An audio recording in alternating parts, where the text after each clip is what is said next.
So we have a good talk coming up for you. We have legal practices as infrastructure attacks. And ladies and gentlemen, I'd like to present Alex Muentz.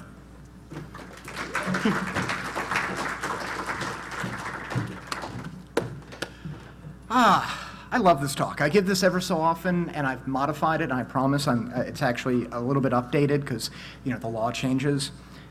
I change too, but really just my sense of fashion.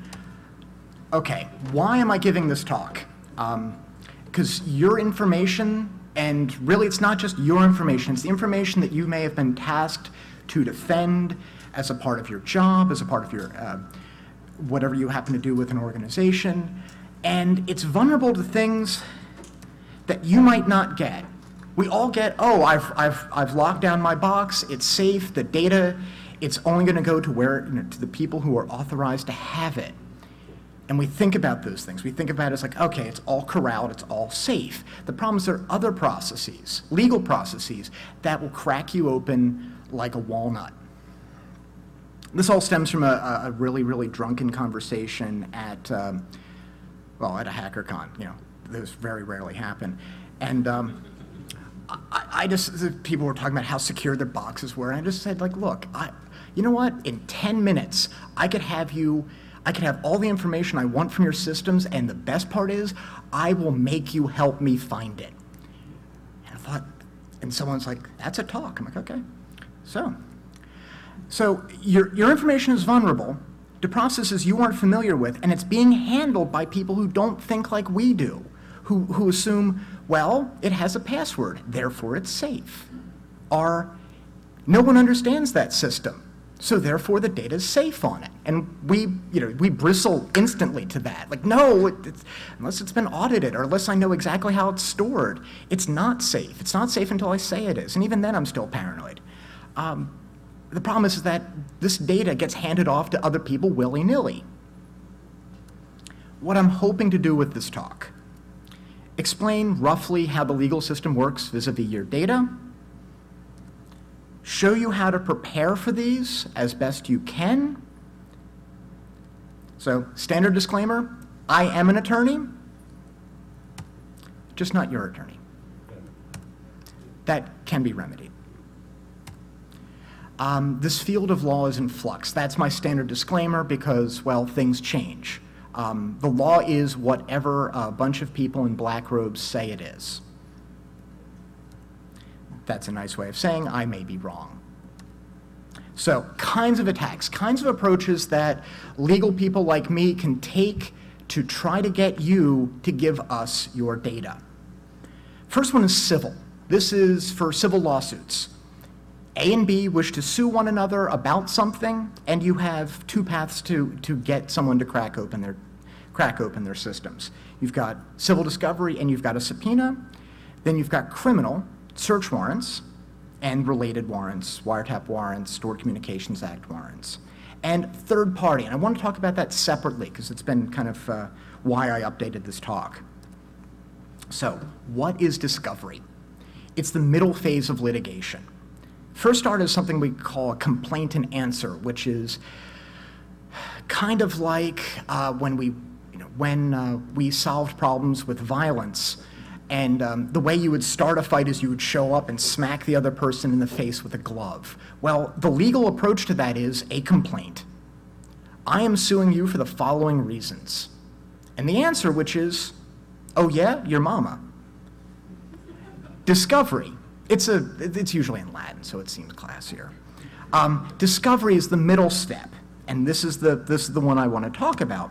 It's information and gathering and sorting from both sides. Each side has to vomit up a certain amount of relevant information to give to the other side because you're trying to figure out what can we actually show in the complaint and answer is true, so therefore a judge can rule on it and say, you're a douchebag, you owe the other side a lot of money, or you don't owe the other side a lot of money.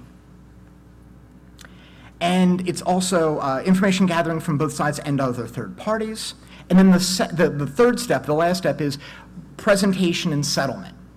So trial, arbitration, you show the other side what you have, and they decide wow, they kind of proved their case and we've got nothing. And you go to your client, if you're a lawyer, and say, we've got to settle this, because unless you want to continue paying me money. I usually actually say things like that. It's kind of a shock. So, discovery process. At the start, each party to the litigation has to identify and disclose the sources of potentially responsive ESI. ESI is electronically stored information. That's the Federal Rule of Civil Procedure. That is broad as hell.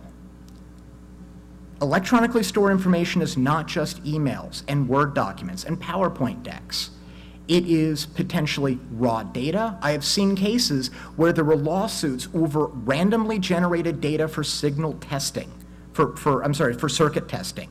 And one side sued for it. It's like, it was randomly generated data that went through the circuit and then went to dev null.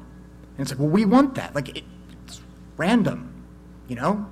I can give you a lot of output at dev random. It'll be roughly the same. Like, no, we wanted the ones that you use. Like, it was deleted years ago. We never thought we would need to keep it. So each party has to tell the other side, here's what we have. You don't have to just necessarily hand over the information. You have to just say, these are the sources of information,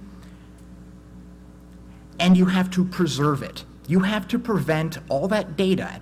Once you know that the litigation is starting, either you have been sued, you have gotten a letter from the opposing side saying, we have a problem, we're going to contemplate legal action, something that says, oh, there's a problem. Or something really, really obvious, like that thing we built exploded for no apparent reason. Do you think this might end in litigation? Yeah. At that point, you have to now prevent any of the relevant information you hold from getting destroyed. How about accidental destruction? I will talk about that. So first you have to preserve it. Then you have to compile it and put it in some kind of format that human beings can look at and go, is this actually useful to the litigation? Is this going to help us or hurt us? Would another side need to see this to figure out what actually happened? This sometimes gets really complicated because I would often get asked, well, I have a database file. How do I make this in a reviewable format? And sometimes they just blow it to a printer. So you have a 19,000 page document that's just the raw database file. It's kind of interesting what I do with that. If I'm billing by the hour, I review every page because I'm paid to do that. Or I don't do that anymore, thank God, but I've seen people clicking through.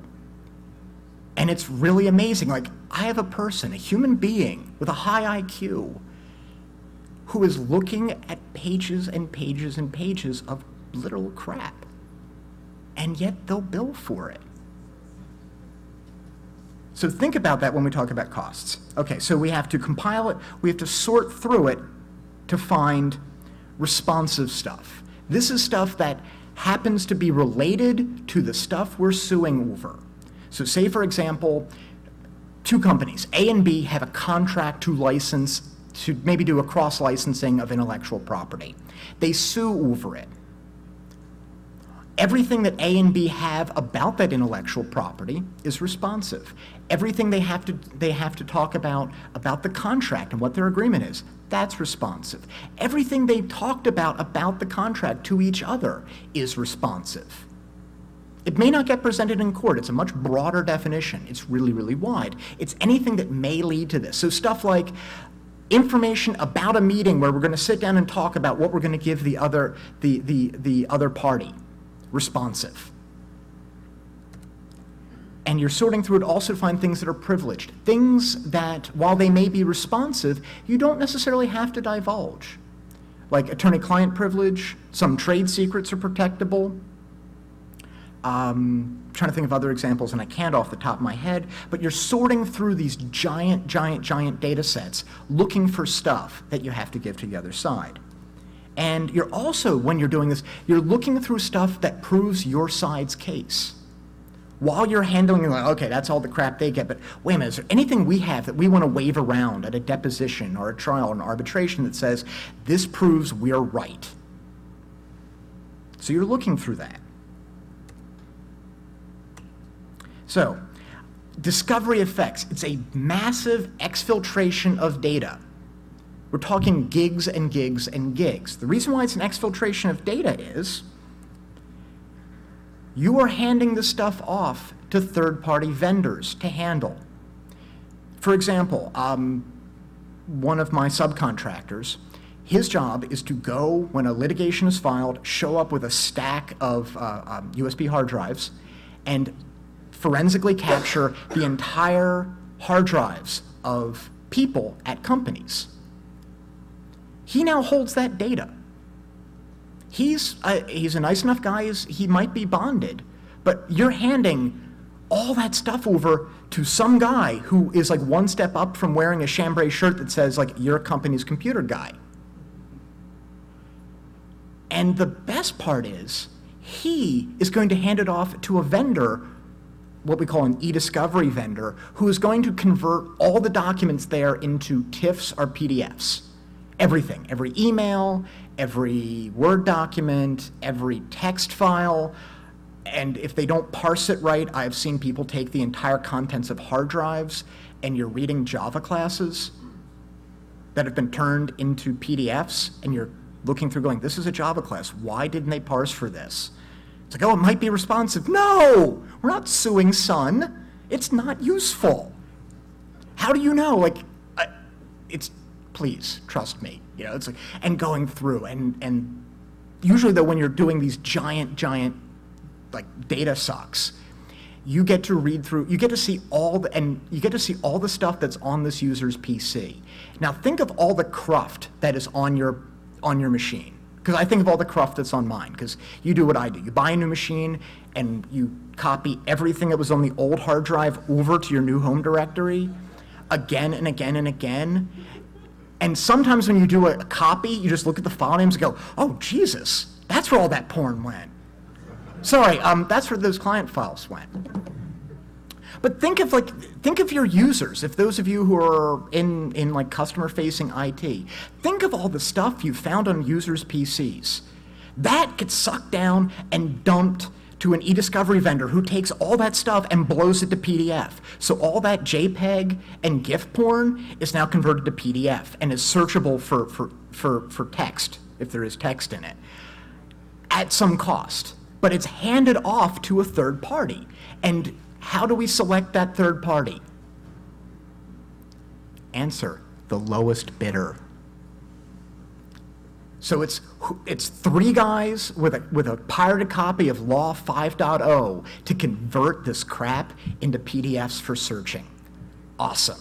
You don't even know. You, as your InfoSec people, generally don't know who that provider is because legal shows up and says, this guy who has, you know, 3 fingers in one hand because he used to be a shop teacher, but he understands how EnCase works good enough that he is going to go to your CFO and take the entire contents of their hard drive. How scary is that? Not that scary? Okay. And I remember having this conversation sitting at someone's desk, and it was a CFO for like a Fortune 1000 company. I'm like, you know, I showed up, I'm wearing a suit, I have a hard drive, and I showed you a business card. Well, why? Why wouldn't that be a problem? Like, oh. If there's an InfoSec person within like 100 feet, and if I just said that, like, yeah, how do we vet you? I'm like, I have a business card, because that's like proof of me, you know? Look, I have a suit. I'm clearly trustable, right? I'm just, you know, taking all your data. It's okay. And they're like, oh, we don't want you to steal anything. Oh yeah, I'm not stealing anything. You're right. All the pencils and pens, they're going to stay where they are. Oh, by the way, sorry, I need the password to get into your Lotus Notes file because I need to decrypt it. Oh, okay. And it's like, you completely trusting. Well, why would you do that? Like, my God, this is such a security hole. Because I said I'm from the legal department, all of a sudden you trust me. So, other exfiltration data, the exhibits, the documents that you pick out of this a giant data stream sometimes become public documents. This is sometimes really embarrassing. There's a case came up a couple weeks ago where someone put a bunch of trade secrets inadvertently in a motion, which then went onto PACER, which is the docketing system for the entire federal court. PACER documents are public. You don't have to be an attorney to have a logon. You can just say, I want a logon. And you can search through these, and sometimes you find really ridiculous stuff. Because someone didn't think, well, that's not public. Like, yes, it's absolutely public. Many people, in fact, will dump PACER and then just make it Googleable, because it's easier than using the search function in PACER. And it's like, oh, well, how's that? You know, this is all secret. No. Then again, I've also had a client who's like, oh, you can't show this complaint to anybody. Like, it's public. Well, we want to keep it secure. It's public. Like, here, I've downloaded it. See, it's not a secret anymore. Who knows about this? Like, everyone who practices in the federal courts, we have to. So, exhibits are public documents, and sometimes they're really embarrassing ones. Other downside of, or other effective discoveries, it's expensive to do. I'll explain why. Go through and take the entire contents of your hard drive. Maybe that's 250 to 500,000 documents. Now imagine we've converted them to PDF and you read each document to figure out what it is. Who is reading that document? An attorney, billing 14 to 16 hours a day reading through those documents. How expensive now is that 1 terabyte hard drive? It's amazing. I've watched burn rates of $1 million a month on a mid-sized litigation, and I'm wondering, like, when is the client going to go, we got to settle, because we're vomiting money at each other. And I realized, like, most big-size civil litigation is like playing chicken, except you just have bundles of $100 bills and you set them on fire and go, oh yeah, I got 2 on fire, bitches. And initially, I look at that and go, my God, this is awful. But then again, like, I get some of that. Like, my job is like, okay, yeah, your job's to burn the $100 bills, but you can take a few off the top of the stack. Like, okay, yeah, you should burn some more, man. Can I go into this crate now and burn those? Like, not yet. Like, and it's amazing because you get someone who's angry. You get some CEO who's like, I'm going to litigate this to the Supreme Court. Like, and there's a part of me like, this is ridiculous. On the other hand, I have a mortgage and I have student loans. I'm like, yeah, you should take that all the way to the Supreme Court, and I'll do it. But it's money wasted, except that I get some of it. So I'm biased here. So it's time-consuming to collect and assemble. This takes time, it's grueling, and you're reviewing it by attorneys who are sitting in dank, airless rooms, angry, because their job is to review these documents. It's really expensive. I need to make that clear. So, discovery defenses. How do you protect your organization from this awful, awful attack? And there's 2. I'm going to split this out into legal ones so you understand what the lawyers are doing or not doing, and then what you can do in the IT and InfoSec departments of your organization. So a legal approach is what we innocently call a document retention policy. How many of you just kind of felt that your soul left your body when I said that? This is actually, and I'm writing these now, and they're actually a lot of fun. Well, for me, yeah. The advantage is the document that doesn't exist cannot bite you in the ass. As Brad said earlier, what if the documents get lost? What if you are allowed to destroy them? So that one where someone wrote an email about, and think of all the embarrassing things your users say in email. All the really ridiculous things. Did you catch the rack on the new associate on 13B? Did you oh my God, we completely mangled that project. Oh, by the way, maybe we should reinforce the bumper of the Pinto. I mean, it's only a nickel. People write ridiculous things. One litigation I was on, it was a software litigation, and one person admitted you know, we've never done this before. We should stop the salespeople from saying we've rolled these out successfully. And I look at that and go, on one hand, yay me, I found the big glaring document. The problem is it was our client who said that. It's like, well, we found a really interesting document. The problem is it kind of is a nail in your coffin. On the other hand, it's better that you know about it now than us just clicking through it and handing to their side, and the other side just like blindsiding you with it at a deposition at 4 in the afternoon. You're like, did you write that? Oh yeah, I guess I did. What does completely screwed the pooch, we fucked them over mean?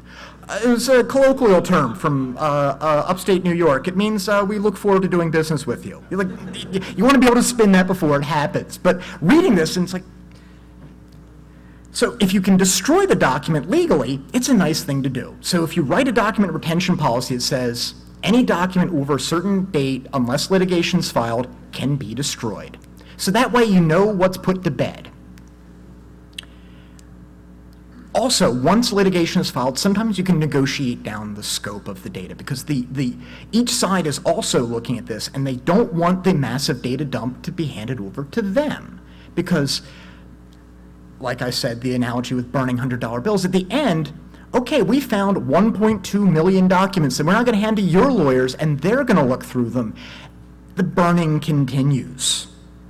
Because now they've got to go through all your, the other side's got to go through all your shit and go, is this useful? No, no, no, no. And given your users, how many times have you seen users download the same attachment over and over and over and over and over again? I have, where you see 18 copies of the same document. Someone reviewed all 18. So like that document, that one-page document about,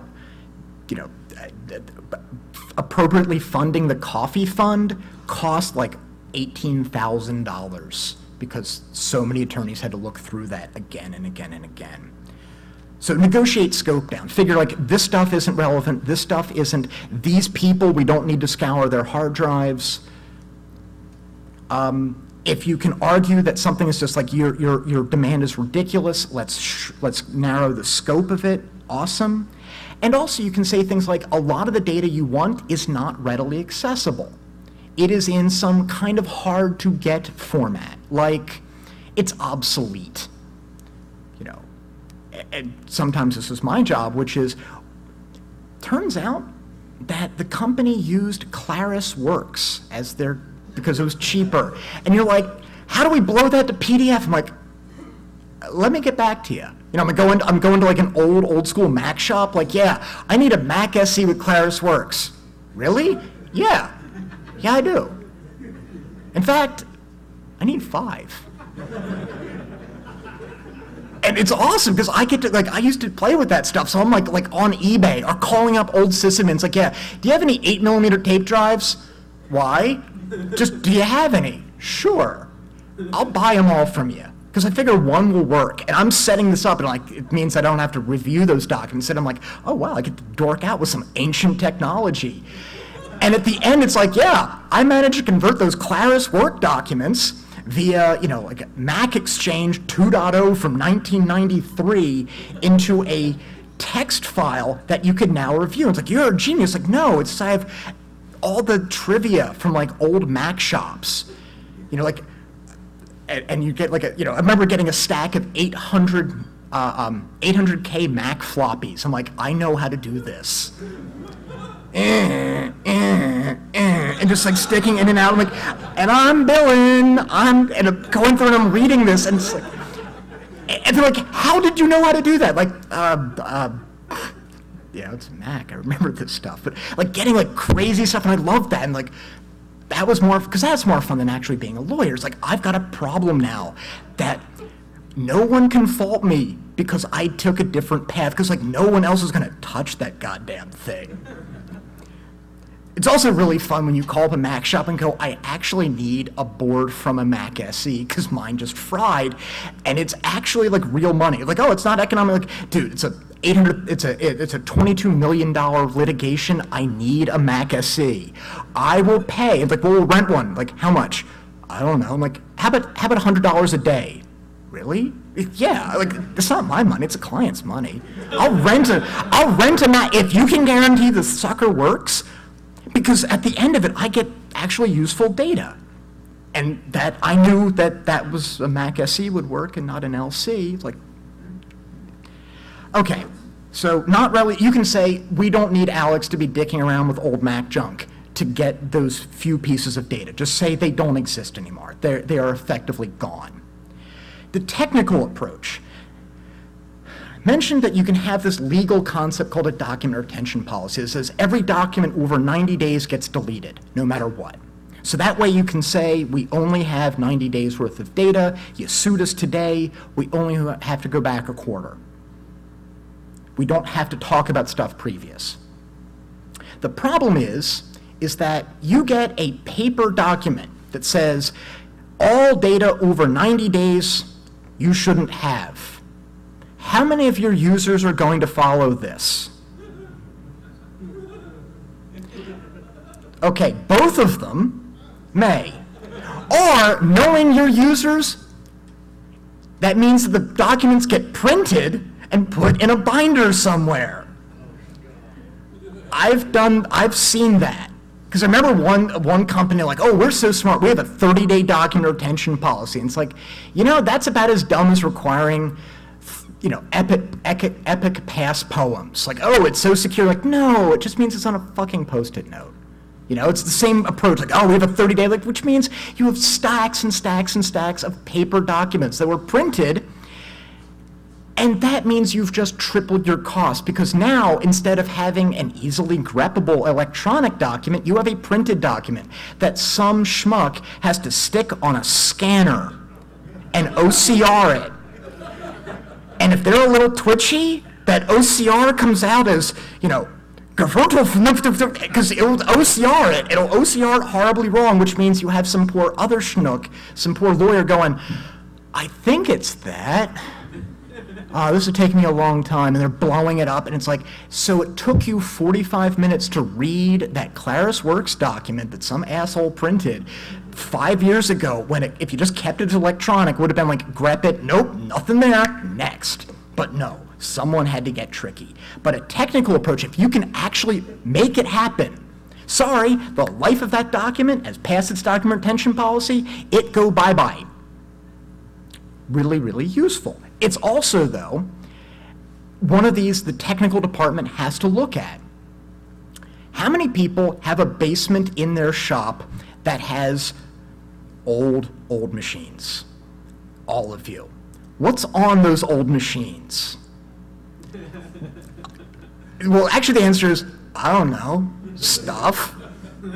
Why do you keep them? I might need the part, because God forbid, you should, oh no, we need that 386 because there's a part to it that we might need. And I get it, you know, it's, you know.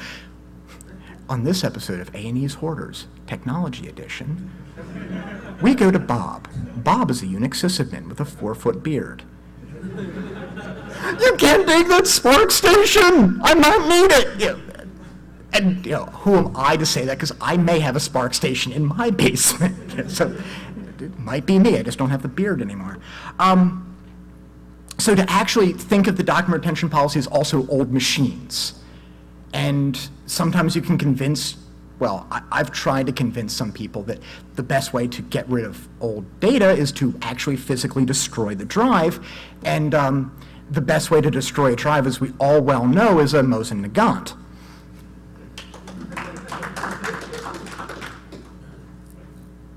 Or if you like American stuff too, I'm not, you know, it's just, it's cheaper.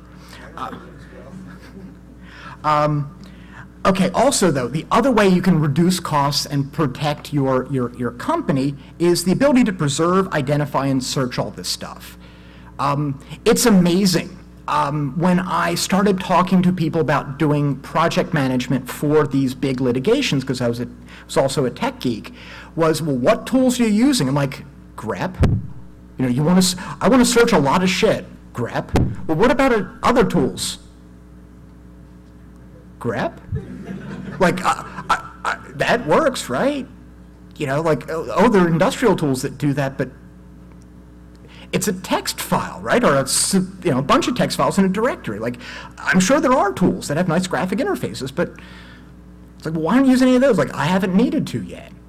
When you do, like, I'll play with them, but, and they're like, well, why would you just use that? Like, because I've not ever hit a need where I've needed something else.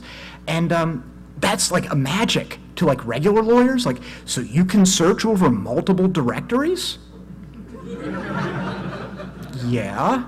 Well, wait a minute, but we have multiple systems. We've got these Unix boxes, and we've got these Windows servers and these Mac servers. I'm like, I have an OS X box. It mounts all of them. Just grep. Well, what's it do at the end? That directory is all the documents that fit those search terms. Like, well, how do you know? I'm like, and I'm still like, I realize like I keep on repeating like grep, and like that's some like magical talisman. But like, trust me, that's how it worked. Well, why didn't you use these other tools? Like, they wouldn't work on the Mac on my desk.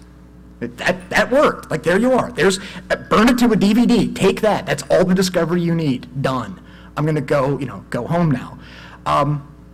But the ability to do that, the ability to say at the end, here's your stuff that you needed, done.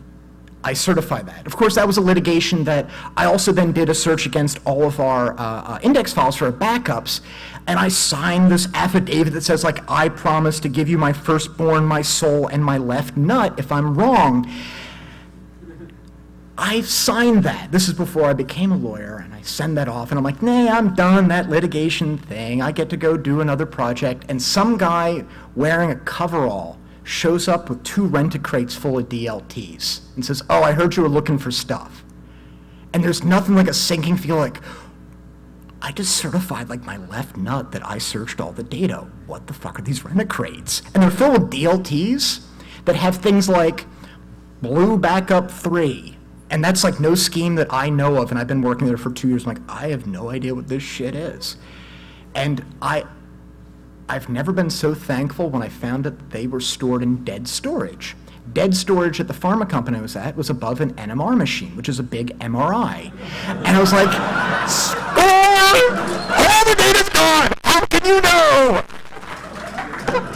It's like, thank God they were stored there. Like, wow, like, they've been sitting over a degausser of God for 2 years. Yes! Like, because there's nothing like this sinking feeling. I just like open these crates, like, holy shit, I'm gonna be racking tapes for 2 months. After I explained to corporate counsel, that affidavit, it's what we call a lie. You know, I thought I didn't know about these, and after that, like, oh, they've been stored over that. Never even told her. She's like, oh, yep, done, yep. And just told the guy in the cover, like, take those away. Where? Don't care. Just gone. I wrote another affidavit that said anything else was destroyed per the document retention policy. And that was good. Also, okay, back to the technical approach. Knowing, if you think of like user access rules, know which employees have access to what. Because imagine you've got some litigation where they name 15 people that have access to the data that is important to this litigation. You want to know where they might have stored that. Now, of course, because they've moved around, and we've all found that one server that one work group used, and you find it like I did once, where it was behind a panel of sheetrock, because the electrician walks in and goes, it's got an Apple logo, it must be yours, and they pull the sheetrock away, and there's a Apple workgroup server. I'm like, oh my God, it's been sitting there for like 3 years since you sheetrocked this office, and it's still live. And the worst part is the transceiver, the AAUI transceiver is blinking, so something's hitting this. I'm like, I have no idea what the hell this is. So, of course, I did what you're supposed to do in this case. You unplug it and wait for someone to phone and call and go, I'm broken, like, your machine!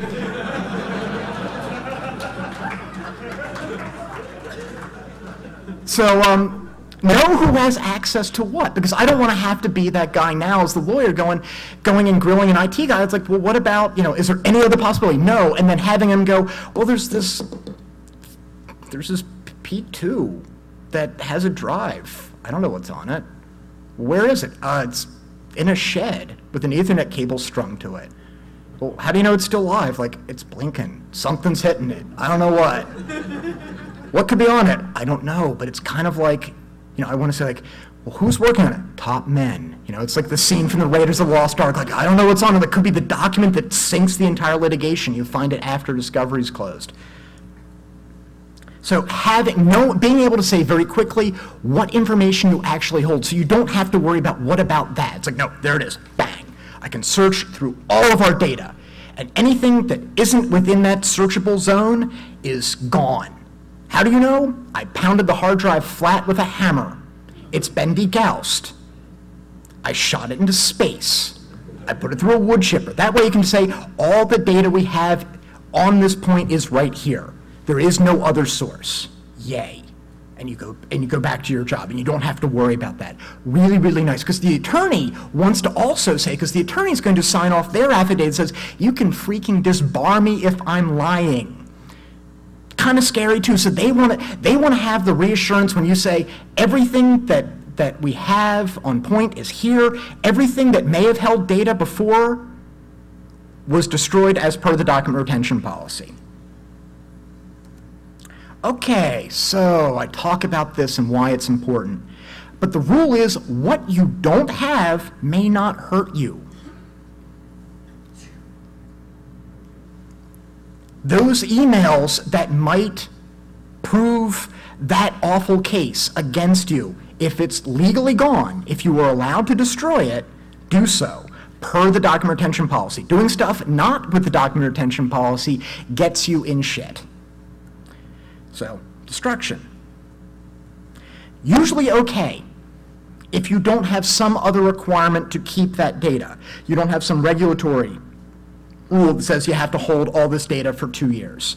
One of my clients, I love them, they're a public transit authority, their rule is 20 years. 20 years. Some of this is paper documents, and they decided, well, we still hold on to it past the document retention policy. So we went to the warehouse, and it's a warehouse filled with document boxes, filled with mold, rats, and I don't know yet, but mimeograph files. Remember the old purple on white paper? It's like, this case was 1953. Why are you holding it? Might come back to us. Everyone involved is dead. We can shred it. The only value it has now is that some poor schmuck who's got like a really weird train fetish may want to know about someone who fell in a trolley when Eisenhower was president. Okay, so usually okay if you don't have a requirement to keep. You have to keep it if litigation's been filed on this point, or you think it might happen, or there's a regulatory scheme. Generally, that's okay. There's one case that's different, where Louis v. Remington, I don't want to go too much into it, but it's basically complaints about rifles firing when you didn't pull the trigger. Kind of an oops. If you turn to safety, it would fire, which I think that makes the term safety a really really bad irony. Yeah, it's safe. Bang! Well, now it's safe. But they had complaints. People wrote in and said, I have this problem with your otherwise fine firearm. And what they did was they read it and then shredded them. So when other people, you know, when it's not a, oh, that was really scary when the rifle went off and the bullet shot out. Instead, it's like, oops, I inadvertently was pointing at someone who wasn't a deer. You know, my wife, dressed as a UPS delivery man with white gloves or something. And they said, well, we want all the other complaints. And Remington said, we don't have any. Not, we didn't get any. We don't have any because we destroyed them. That's our document retention policy. We get them, we hold them for like 30 days, and then we shred them. It's like, well, wait a minute. How many complaints have you had? We don't know. Have you had them? And other people are coming out of the woodwork going, yeah, here's a copy of the letter I sent. I'm like, so you had noticed that this was a problem going back to the 70s? Yes. But we don't have the documents because we destroyed them as per our document retention policy. And the court was like, whoa, wait a minute. You should have known then. You weren't allowed to destroy these. So The other thing that you want to think about, especially in an electronic schema, is never create the document in the first place. I'm thinking about like anonymity. If you want to protect your users, you create a log file about what they've done and then delete it, that's potentially a problem. If you never log the information in the first place, that may be beneficial. Because then you can say, when you get sued, I don't have that data because I never had it anyway. I didn't destroy it, I never took it down. What if it wasn't brand? I think you can argue that that's transitory enough. It was never really a document. It was just stored there. You needed it for that transaction, but it went away. I think once you create the document, as in write it to disk in such a way that you looked at it, especially if you held it for any length of time, and by length of time I'm thinking human terms, a week, a month, a year, then we have a problem. If it's designed to be in the system in such a way that it's only used for that transaction, 10 seconds, a millisecond, whatever, we're okay, generally. So unnecessary logging and retention. Now, spoliation. This is a legal term for you destroyed stuff you shouldn't have. And we do nasty things to people we catch doing this. This ranges from a sanction, as in you're allowed to bring, the opposing side is allowed to bring this up at court. The defendant kept these documents but destroyed them because they're trying to hide something from you. So you make you're allowed to bring up the adverse inference that says, the defendant says they've never had any of these documents, but I have proof that they did, which means they must be hiding something, and I can bring that up now. It's a nice argument, because all of a sudden the fact that you have no case is actually beneficial. You get to do the conspiracy theory thing. And I've seen others where cases have been dismissed. Like, oh yeah, I'm suing this guy, but I destroyed all my documents. Well, guess what? Dismissed, gone. And you're like, the client's like, well, what do you mean? I have no claim now? Like, yeah, because you destroyed the necessary documents. This isn't an idea to hold everything, but like the relevant documents, once litigation was filed, you then destroyed them, you can get spanked for that. It usually depends on how much bad faith is obvious. Inadvertent destruction, like I held the evidence of a car accident. Or actually, there's a great truck one. Truck rolls over, they believe it was bad maintenance. The problem is that later the warehouse the truck is stored in burns down, destroying the evidence. And the truck manufacturer tries to argue to the owner of the truck, like, look, you destroyed the evidence, therefore we shouldn't have to. And it's like, that wasn't really bad faith because you had no control over the warehouse. Warehouse is held by a third party, not bad faith. Other stuff, like the destruction of the complaint letters to Remington, is in bad faith, and Remington got spanked for it. Sanctions. Okay, subpoenas.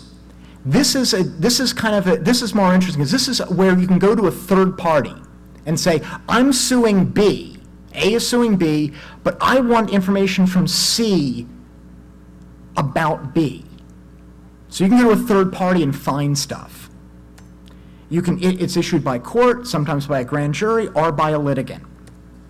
To obtain responsive information, same thing as we talked about for discovery. It's similar to a discovery order. You can defend on similar grounds. This is overly burdensome. It's too much. It costs me too much to give you this data. Narrow the scope. Can they answer by just paying you? Yes. Yes, they can. But of course, you bill at your rates. So I've seen this, where it's like, yes, we demand this information, fine. I bill $250 an hour to do this work. And of course, sometimes they'll go, no, we think that data is actually worth it, we'll pay it. And you're like, okay, wow. Issues of standing, though. Here's where things get really, really fun. You subscribe to a service that holds your data. I can go after you, I can sue you for that data, or I can go after your service. Sometimes, you may not be able to step in. Say, for example, I go after the service that holds your data, and you say, no, no, no, that's my data.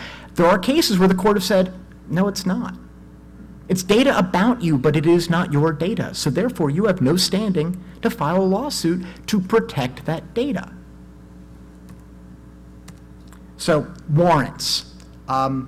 This is a criminal. This is kind of related. I throw this in because I like this part, because I find this is something valuable to hackers. Requires probable cause that the item seized contain or are evidence, fruits, instrumentalities, or contraband. Usually, 95% of the time you do this, as an IT person, we're looking for child porn. Or it just seems to be. Those aren't the cases I do. This is just most of the cases I've read. Maybe because people will litigate child porn stuff.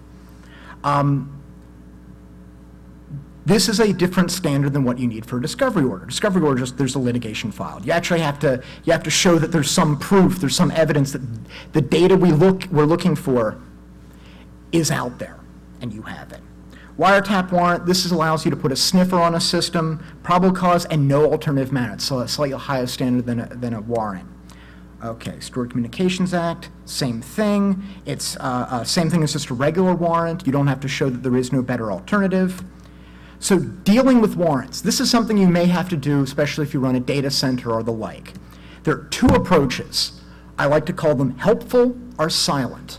If you are a large institution, say for example AOL, you don't actually, law enforcement doesn't actually show up to AOL and say we have a warrant. They fax it. Because AOL's response is, that looks like a warrant, that's sealed, okay. How do you want the data? DVD, thumb drive? Here you go. Helpful. The silent, helpful. So you give the nice officers what they've worked for. So they don't take everything. If they have a warrant, they can take everything that they believe, they have a probable cause, is contraband, fruits, evidence, or contraband. So they could say, we're taking everything that stores data in the data center. Most of you went, holy shit, that just fucked my uptime. You're like, where's the data center? In a truck. And I've read warrants where they've taken stuff that I didn't think held data. Like thumb drives, gone. Anything electronic, like they took the alarm clock, gone. Because it's like, it might, fine, shoop, and you just clear it out. And I've heard about this. I've not seen it, but I've heard rumors that they'll send like the biggest, meanest cops who will act dumb. Like, okay, I'm going to take these boxes, and the only tool they have is a pair of bolt cutters. And at that point, you're like, whoa, whoa, whoa, what do you want? I'll play. I'll stop being, Sergeant Douchebag. The problem is, when you're helpful, you are now admitting, when it's like, oh, we want all this stuff, hold on a second, I'll get it for you. You've just admitted that you knew it was there. I want all the coke in your house. Oh, hold on a second. Here you go. Now you can't say, oh, that wasn't mine. Like, how'd you know it was there? Well, it said cocaine on the front. The silent approach. I don't know nothing about nothing. Take it all. You can claim that that stuff isn't yours. They may be able to prove it another way, but you're not admitting to it. The problem is nothing's yours. They take everything. And the fun part is what happens if other people store their stuff on your boxes. When they take the box, they can search the box, not just the target of the original search warrant. So think about that for a second. So warrant defenses. Legal. File suppression motion. That the warrant was illegal, you got to take it away. After the fact, you can file a suit, give us that stuff back when you're done with it, please.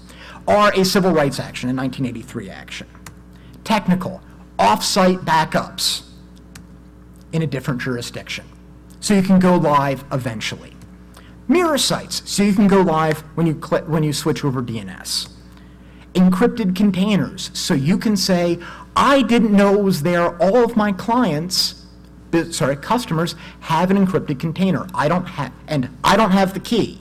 So you can take, I can be Mr. Friendly and go, here's the encrypted container that is the target of that search warrant.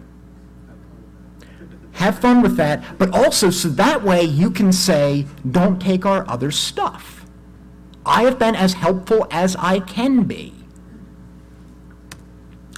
I have a picture of a cat, because I wanted to have two, like, here's the nice passive approach, and I couldn't find a picture of the kitten being angry. So, well, the problem is I then have to take a picture. Okay, transitive trust. Think about who you trust and who they trust and so on. The idea is this. Sometimes the information an attacker wants is in multiple places. So where do you go? Go after the soft target, who has less interest in protecting the info or has weaker security. Same thing. You maybe are aggressive. You are WikiLeaks. So you have a bunch of attorneys who will jump in just to fuck with the system and fuck with the man to defend this. Fine, I'm going to go for someone who's if the same data is on some small cloud provider that's like, I've got I know a lawyer somewhere. Fine, they'll hand the data over. They'll give it up. So the hard armored target, the angry one, is going to, fine, if the same data is on another box. So example one, subpoena cloud provider instead of an account holder. The cloud provider may just give you up. It's faster and easier. May not even alert the data holder. And there's an example, People v. Harris. I don't want to go into it, but no expectation of privacy and deleted public tweets. And the tweets were Twitter's, not the owner, not the creator. So therefore, you have no privacy rights in that. Example number two. This is a litigation. Two companies get into either a merger and acquisition deal or a litigation. Each of them takes their data and hands it off to an e-discovery provider that may have shit security. I, as the attacker, don't go after the company with the big InfoSec department. I go after the e-discovery vendor, which may not even have good physical security. I walk onto the floor, grab the data. I've worked for an e-discovery vendor. We had no security. You could have walked in and taken drives. They were in an evidence bag, but I've noticed this. Evidence bags rip really easy. I can grab the data. All that IP walks out the door, or a few people buy stock at the right time. However, it's going to be okay.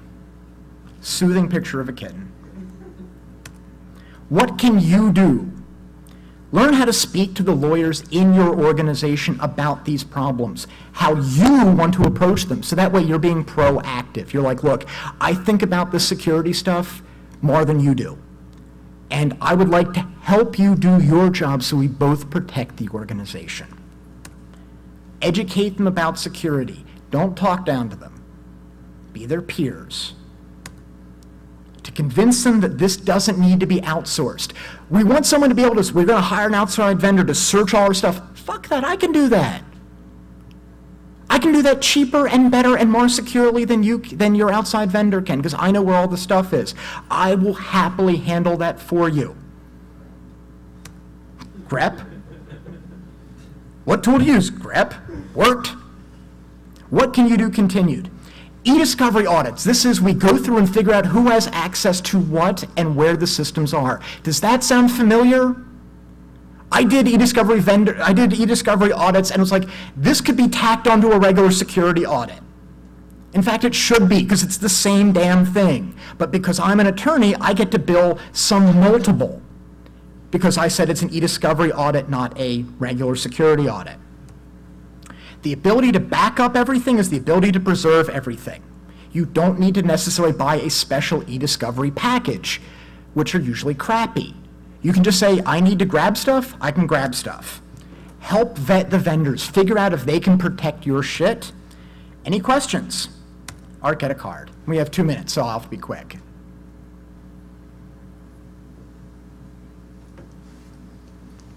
So you talked about grep and in the discovery process.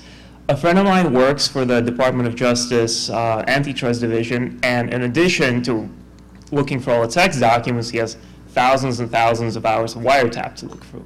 So he has a lot of opinions on electronic discovery. So what do you think is possible, and what would you like to see for electronic discovery tools so we can stop burning these bags of money? Am I billing? Then it's not it's burning money isn't bad. Anything that just lets you search. think of it, it's just data, and we think about how to search data all the time in ways that the e-discovery vendors don't. What if you miss something? I fuck up every day. No, I'm going to be serious. You're not going to get killed for fucking up occasionally, as long as you made a best effort. 1 minute. I'll take one more question. What about documents that need to have longer lifespans, like research notes or product documentation or... Then you hold on to it as long as you need to. You have to be able to give it over when you've got it, and you have to know that you've got it. It's more that if you're following a data retention thing, don't you have to destroy it? Well, I don't think I'm understanding the question. If you have a data retention policy that says if it's older than 90 days, we destroy it. Okay. And you have this document like notes on a program that you're probably going to need to refer to a year down the line when you're updating it. How do you? You can write granular. You can write granular policies where it's like this we hold for a long time. Okay. This we don't. Okay. Thank you. Thanks. Thank you. Next talk.